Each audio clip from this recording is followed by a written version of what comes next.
The beauty of the Smokies is something that no lens can truly convey, nor prose adequately describe. The Blue Ridge Parkway offers 469 miles of opportunities to try.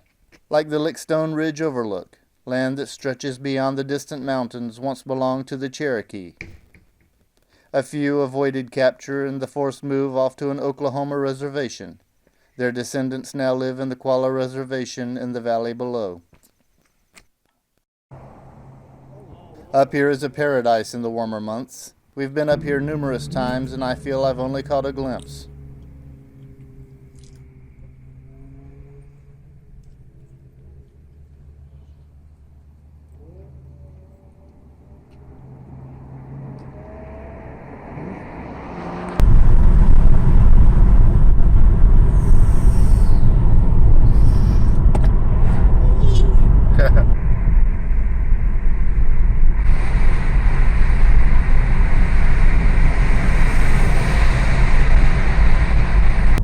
Wow. One must be careful. The scenery can be more than a little distracting. That's a beautiful Stacy almost ran off the road. Wow. I think maybe we should. This is Black Mountain Overlook. Black Mountain Overlook.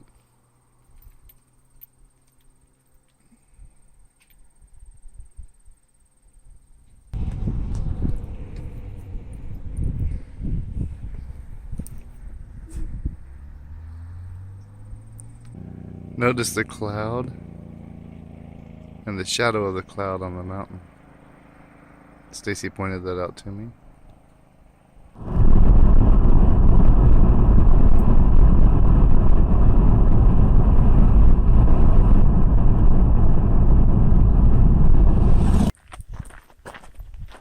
Among the million or so stops and hikes is Crabtree Falls, a waterfall at the end of a trail that's not long, but longer than you expect. At least longer than we expected.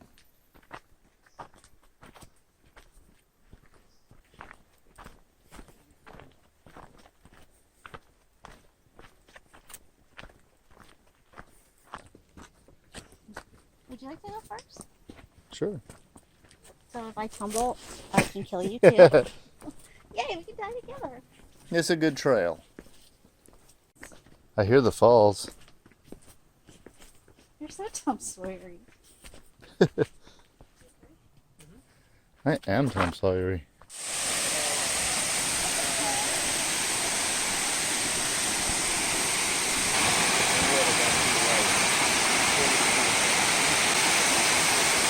This is clearly a popular spot with people on the bridge and under the falls. I decided to hike over while Stacy filmed. I had a GoPro, but where that B-roll is, heaven only knows. But this perspective gives you an idea of the majesty of the falls.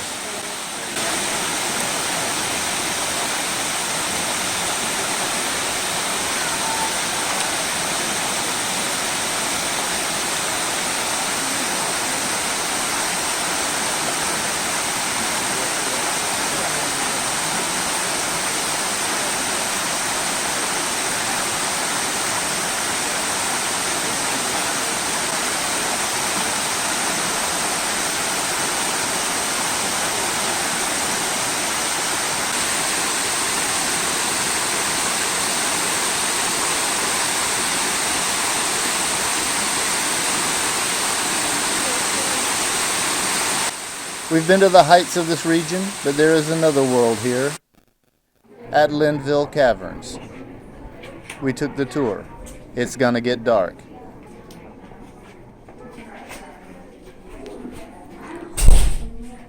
All right. So it is 52 degrees in here, and it stays like this year-round. Water temperature's a bit colder, it's about 40 degrees. This is perfect for our fish. We do have brown, speckled, and rainbow trout. Now, the caverns was discovered in 1822 by two fishermen. They were fishing down a stream here While they were fishing down a stream, they decided to follow fish upstream. And when they did, they found the entrance here to Limbo Caverns, which is the entrance we came in. So it's thanks to those fishermen and those fish that we were able to find this place. And if you guys will follow me, we're going to go further on in. That's, Look at this. that's amazing. This is crazy. It's a very different world I'm content to see in small doses. And right over here, you can see the floor to this level is only 1 to 2 inches thick. And that is the main reason why we can't go up there, because we would just fall through if we did. Now we're standing on the second level, and we will stay in this level for most of the time. And then beneath the second level is the first one. Think of it as a flooded basement. We'll get to see that shortly. Now right over here is what we call the ballroom floor. And the reason why we call it that is because it's slick and smooth like one. Now guarding the ballroom floor is our friendly alligator. He's right here. So you can see his snout, his row of teeth, and his eye right there. We like to joke around and call him the crocodile.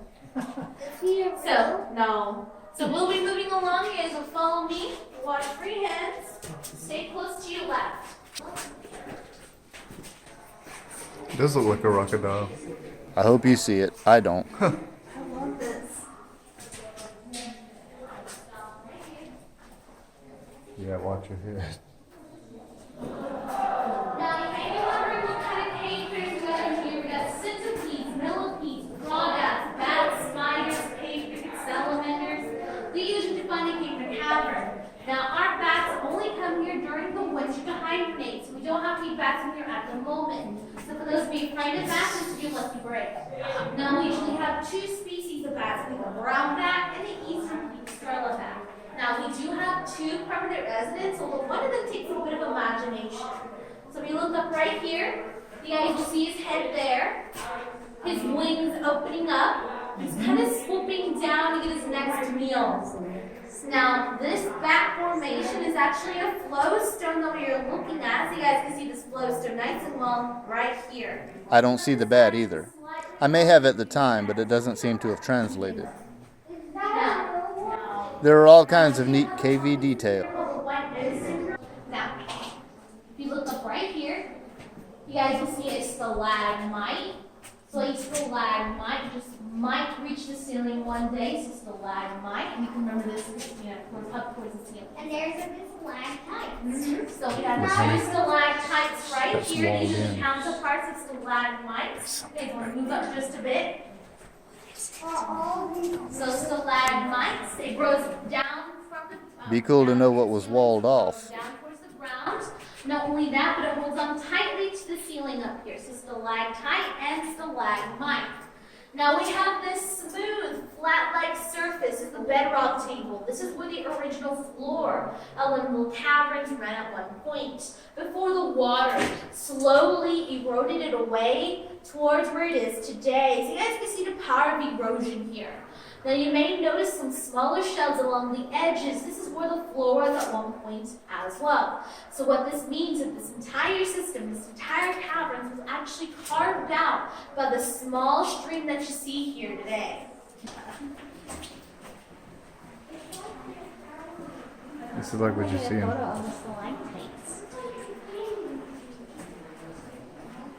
Now right over here, we have what we call the colonial fireplace.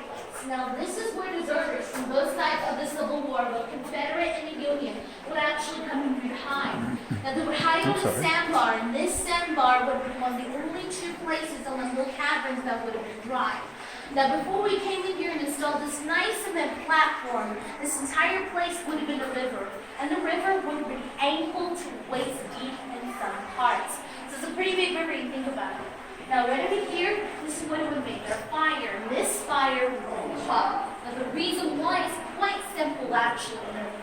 So up here in the ceiling, we have some fissures and cracks. Now these fissures and cracks allow water to seep into the caverns, which gives it its life. The reason why is because the water here has minerals that the rocks use in grow. So as fissures and cracks allow water to seep in, it would act like a chimney for the fire. Now they say they lived in here for about a good year before they were finally caught. So imagine living in here for an entire year. I go cave painting way before then. So we're going to continue along and we'll follow me. We're in the cathedral room. Now this room is 23 feet tall.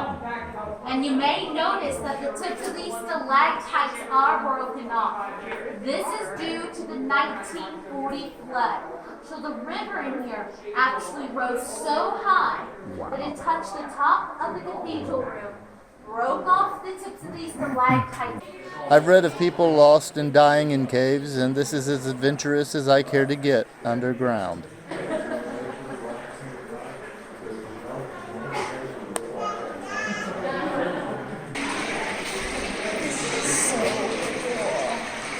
Yes, it is.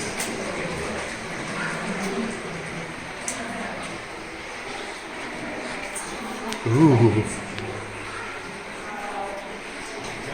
Wow.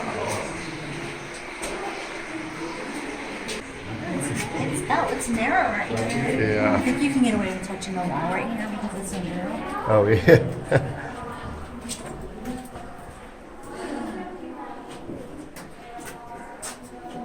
This part was pretty close in.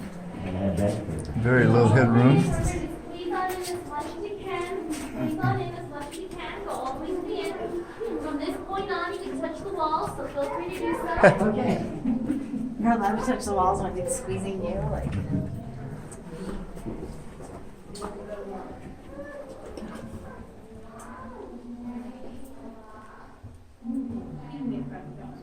Now, for those of you who will see the gray, you want to look underneath it. You guys can see you're standing above a body of water, and this is known as the bottomless pool. Early cave explorers came in here. They dropped a 250-foot cable, and that cable never touched the bottom. In 2005, we had 2 scuba divers that tried to make their way on in, only got a good 40 to 50 feet before they went back up to the surface. So, to this day, it remains a mystery of how deep this body of water actually is. Now, what I want you guys to do is pretty simple. I want you guys to touch the wall. So feel free to touch the walls in here, guys. Get your curiosity out now. You still can let it all out. Get out of your system, guys. Get a good feel on the wall, and after you get a good feel, we're going to turn around and make our way on out. So, who's in front? Lead the way on out. I think it's safe to assume we are only seeing a snippet of a system that probably goes on for miles.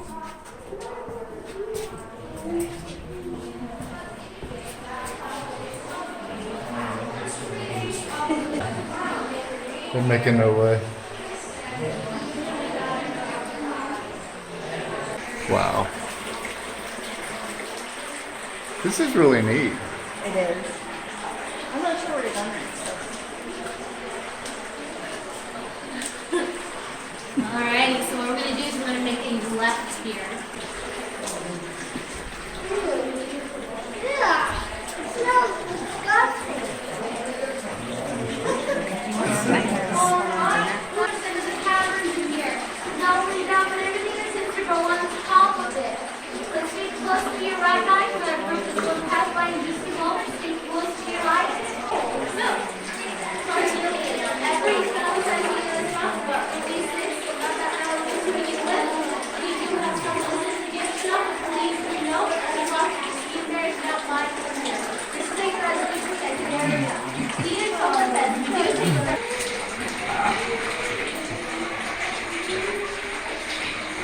This is something. Yeah. Stacy points out a deposit that looks like some deep earth horror movie setting up.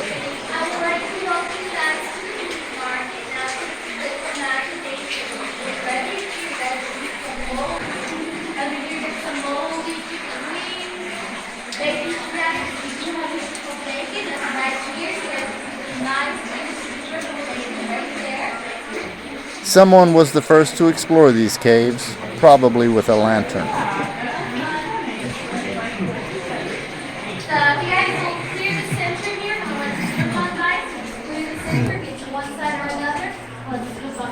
We move to either side to allow another tour to come through. All right, my group, make sure you don't bump into any of the people on the left or the right.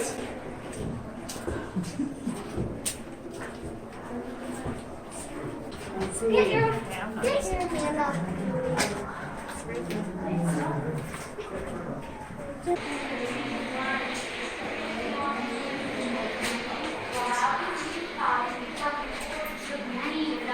Caused by mold and allergy. This is caused by artificial light being constantly on in here. So there's enough heat produced from this light in order for the mold and algae to rot in here. Right beside of me is one of our biggest and oldest flowstone formations. This is frozen Niagara. It takes about 125 years for a cubic inch to grow. So 125 years for a cubic inch is a lot of years. So you can only imagine how old this cavern is, not only that, but these flowstone formations are. Billions and billions.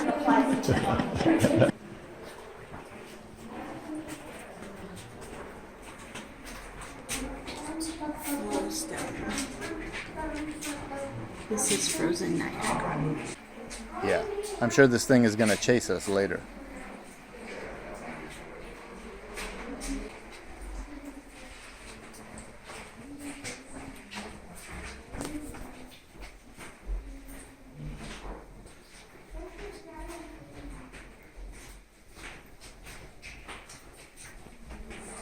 Room is named for John Quincy Gillespie. He opened the caverns to the public in 1937. So I want you guys to look around. It's a really beautiful room in here. Get your cameras ready. It's a photo-ready room. So we're going to look around, watch your step, use a rail if you need to. These stairs are wet, so please be careful. So follow me on that.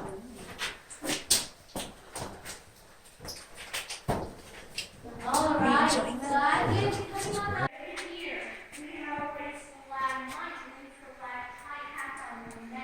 And this is a big column. So you guys can see the column nice and low right here we go by. Not only that, but we do have a few other columns that are practically as well. Watch your step here and you watch your head. This is amazing. Yeah.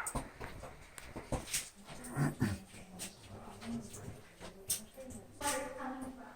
Now the reason why we call it physical is because two cages were in here. Worked with Thomas Edison's fund was flat. They didn't fund it flat. Instead they made it all the way back there and they decided, hey, you know what? Names back here, might as well put their names, and that's exactly what they did. So that's the whole reason why we call it. Then there was excitement.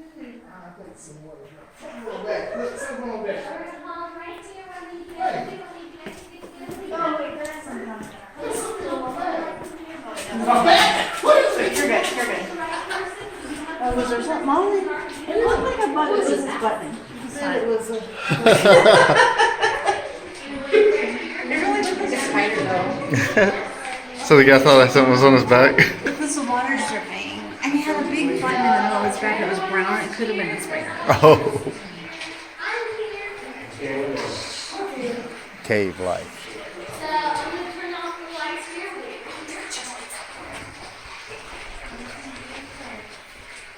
Here is where they turned off the lights for the experience of total darkness. As my camera gives off light, I couldn't record it. So we're going to experience something called total darkness, and total darkness by definition is the 100% absence of any visible light. So make sure all cell phone screens are off. It looked just like this, something that doesn't really translate. But total darkness will eventually make you go blind. Back to the tour.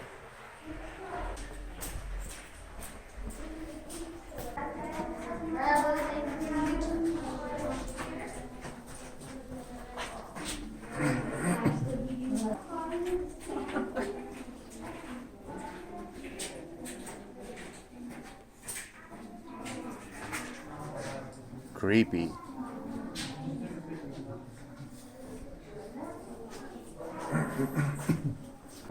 You the last one? Yes. I'm the last one. All right. Okay, folks, we'll move on.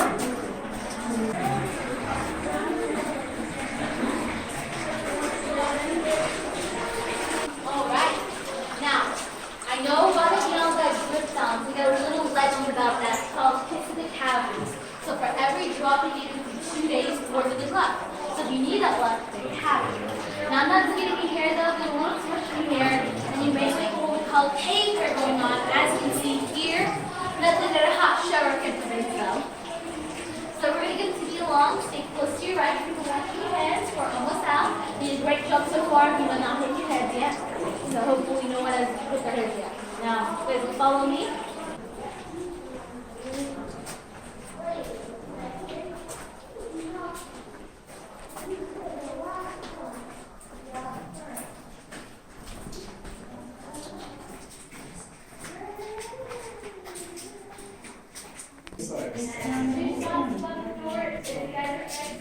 Oh, that's cool.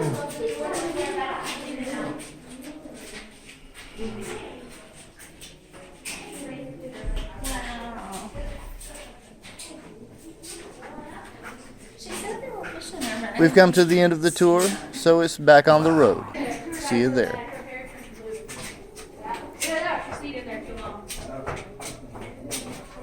Well, that was cool.